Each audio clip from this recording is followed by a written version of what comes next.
Good, okay. For a little bit of extra work on the Taekwondo side, a little bit of technical work, is we're going to just focus a little bit on our stances today. So we're going to do a walking stance, L stance, and a sitting stance. Just a little bit more insight onto correct stances. Good, walking stance. We're going to talk about the length of a walking stance. So Arthur will step into a walking stance facing sideways. Good. Okay, and from there, just jump over a little bit away from us so we can get your full foot into it. There we go. Good. Okay, so what we're doing now is talking about the length. So we always say, okay, it's a shoulder width and a half long. Yes, that is correct. It's a shoulder width, in this case, from the tip of your big toe to the other tip of your big toe. That's the measurement of a shoulder width and a half for a walking stance. Because all the stances vary, often saying shoulder width and a half, but not stating from which point of the foot, because they do vary slightly. From there, if he turns forward into his walking stance facing the camera, and you can just take a little jump back. Good. So basically from here, the width of the stance is a shoulder width. So it's a shoulder width from the middle of your instep to the other middle of your instep. That is actually the shoulder width distance of a walking stance. Your front knee is bent just to the a parallel line in line with your back of your heel. So your front foot is facing dead forward, of course, and your rear foot is going to be 25 degrees out. If you take a look at the back foot, it's just slightly angled out. It's not 45, it's 25. Just a small angle out, and the back leg is dead straight. There's no bend in it at all. It's a very good stance, very strong stance that we do go into very often in Taekwondo. Thank you. Moving on to the L stance. Bosom Arthur is going to turn sideways to show the length of it. Good.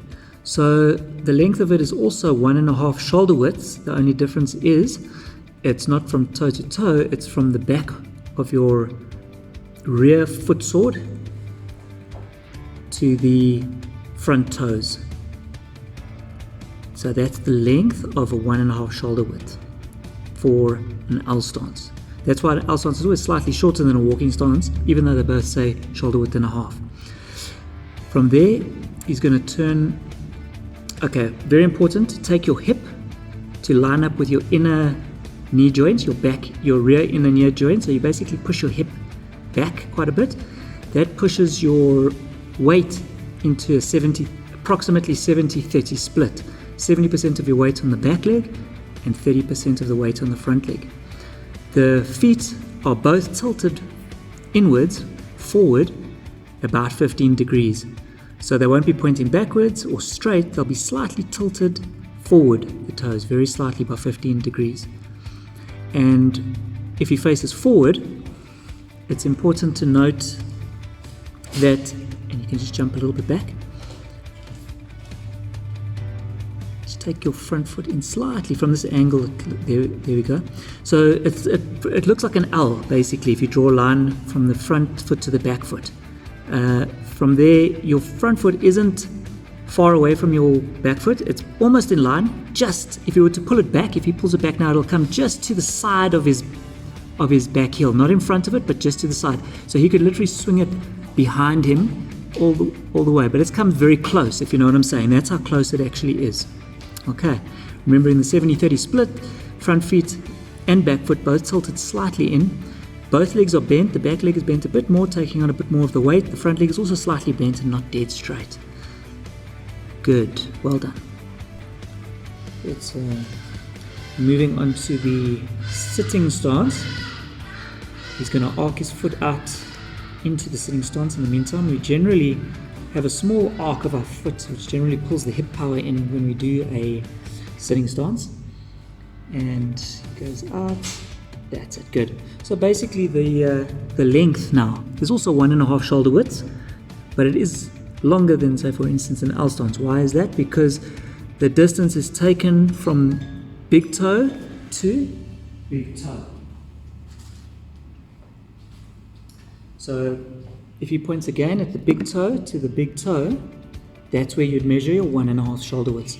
From there, you push your knees outwards so they go over the balls of your feet, or in line with the balls of your feet. Okay, good. Noticing how straight your feet are. There's no toes pointing out to the side or too far in.